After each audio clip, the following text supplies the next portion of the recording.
Turbi foi inspirada, você disse agora há pouco, que foi inspirada em um negócio que você viu em Nova York. Que negócio foi esse? Exatamente. Então, quando eu fui para Nova York, como eu ia ficar pouco tempo, eu não tinha carro. Uhum. E minha esposa algumas vezes foi para Nova York me visitar, e a gente queria ir para praia, queria ir para outros lugares, e toda vez que a gente ia alugar um carro, né, nas empresas tradicionais, a gente via que a experiência era ruim. Uhum. Né, você tinha que ficar na fila, tinha horário comercial para entregar o veículo, às vezes eu escolhia um carro e vinha outro modelo. Né, e aí a gente conheceu uma empresa chamada Zipcar. Zipcar, que é uma empresa que nasceu em 2007 ou 2009 como um projeto de faculdade, e era uma locadora via aplicativo. Tá. Então a gente baixava o app, selecionava o modelo e basicamente chegava até o ponto de retirada, né, apertava um botão, abria a porta do carro automaticamente, a gente podia sair e voltar a hora que a gente quisesse. E a Zipcar era carro de terceiros ou era carro próprio? Zipcar era carro próprio. Existia também uma empresa chamada Turo, ou existe ainda, a Turo que é uma empresa de terceiros. A Turo é muito focada em carros de alto padrão. Exatamente. Né? Ferrari, essas coisas. Você pode alugar um carro de luxo de outra pessoa. E a Zipcar já era um modelo de carro próprio. A Turo já existia nessa época? A Turo já existia nessa época, sim. 2016 já existia. Você nunca tinha tido uma experiência com a Turo. O teu benchmark, a tua experiência foi com a Zipcar? Foi com a Zipcar. Eu cheguei a usar a Turo depois. Acho um baita projeto. Aqui no Brasil tem algumas dificuldades regulatórias para poder replicar. Mas a Zipcar foi a grande inspiração.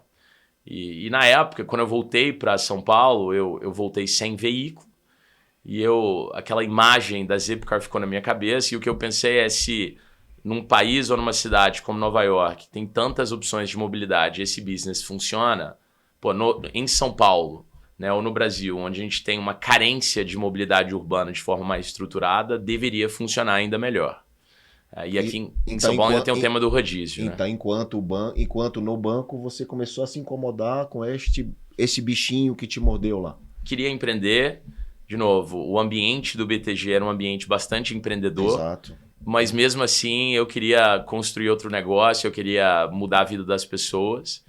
E enxerguei nessa solução de mobilidade uma baita oportunidade. Isso em 2017? 2017. Então, e você abriu como? Como é que foi? Como é que foi a ideia? A ideia eu já sei, mas como é que foi o start disso? Você chamou quem para fazer com você? Perfeito. Como foi a estruturação? Porque quem está assistindo muitas vezes quer dizer, cara, como é que esse cara começou isso? Mas, cara, esse negócio é tudo bem. Hoje é fácil falar, mas lá atrás, né?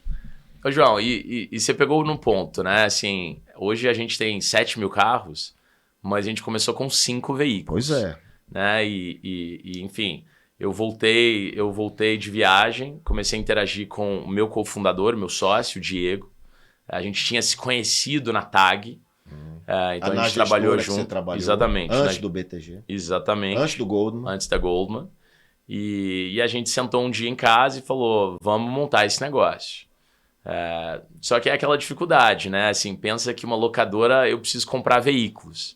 E a gente não tinha dinheiro. Então, como começar sem dinheiro? Basicamente, a gente fez uma apresentação, né? Uma construção da tese. E a gente foi visitar alguns conhecidos, alguns amigos. Friends and family.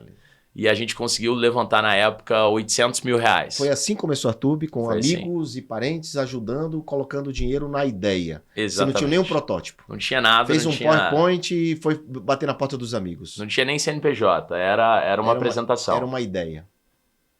E a gente, obviamente, para fazer essa apresentação, a gente estudou muito sobre o mercado. A gente... enfim. Você já tinha relação já conhecia o movimento de startup? Já tinha alguma relação com isso? Alguma familiaridade? Eu não tinha montado nenhuma startup, nem investido até este momento, mas eu conhecia o movimento, lia artigos, conhecia a sua história, inclusive.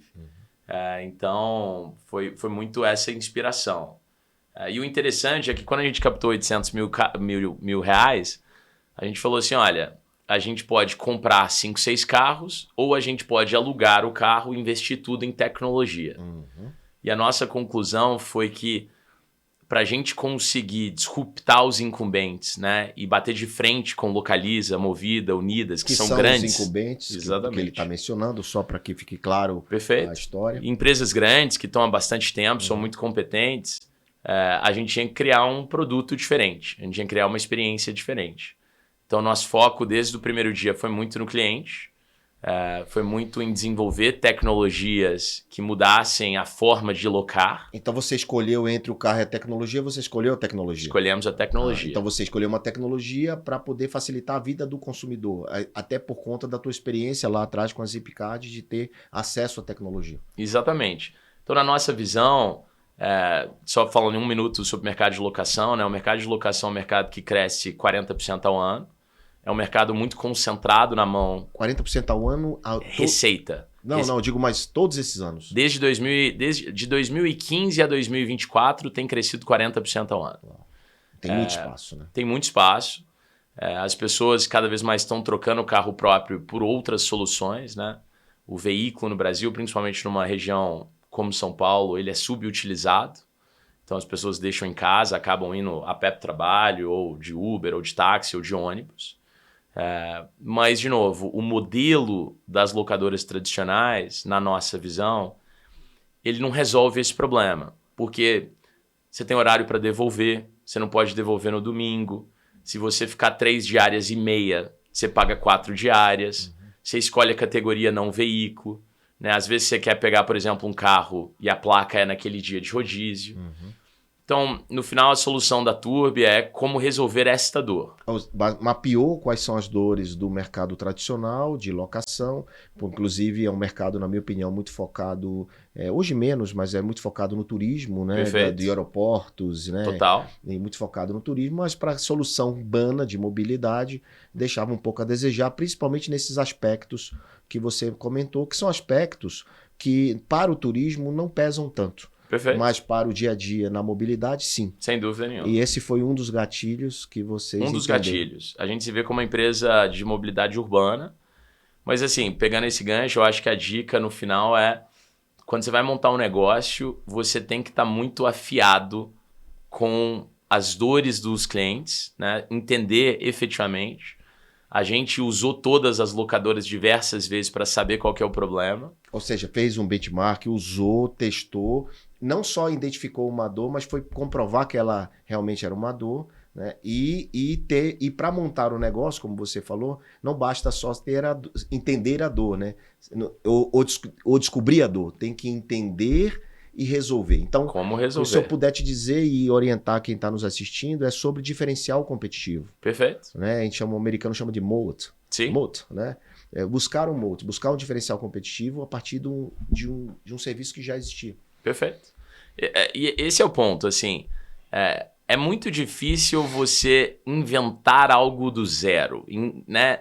Obviamente tem grandes pessoas, grandes mentes que inventaram algo que não existe, né? Ou não existia. Mas se você pegar, né, as grandes empresas hoje, elas melhoraram um serviço existente. Então é a forma que a gente enxerga o nosso business. Tem até uma passagem curiosa. A primeira pessoa que a gente foi apresentar o business plan foram os fundadores da Localiza. Então a gente foi no maior concorrente lá de Minas. Lá de Minas, os mineiros. Mas foram eles que foram friend the family? Não, a gente foi, eu consegui na época o contato do Eugênio e do Salim Matar, que são figuras conhecidas e muito respeitadas. E a gente foi apresentar o business plan para eles. Para a Localiza, que são fundadores da Localiza. Exatamente. E seria o equivalente eu apresentar o meu business plan para talvez meu maior concorrente. E eles acabaram não investindo, mas dedicaram mais de 1 hora do tempo e nos ensinaram. Levantaram uma série de coisas, e, né, coisas que a gente talvez não teria se atentado antes de montar, né? Então foi uma reunião de 1 hora em 2017 super importante. Olha a lição, né, cara? Eles foram buscar com quem entende, né? Para entender os pontos cegos que existiam. Porque muitas vezes é essa história do moat, né? Você acha que é um diferencial competitivo, mas carrega uma responsabilidade ou alguma coisa ali que pode quebrar o negócio. Sem dúvida. Então, pergunta bem feita, a resposta pode transformar a tua vida. Foi o que vocês foram fazer lá. Parabéns pela iniciativa e que lição você está dando para quem quer montar algo, né? Sem dúvida. Converse com as pessoas que sofrem dores também, né? Que prestam serviço nesse modelo. Sem dúvida.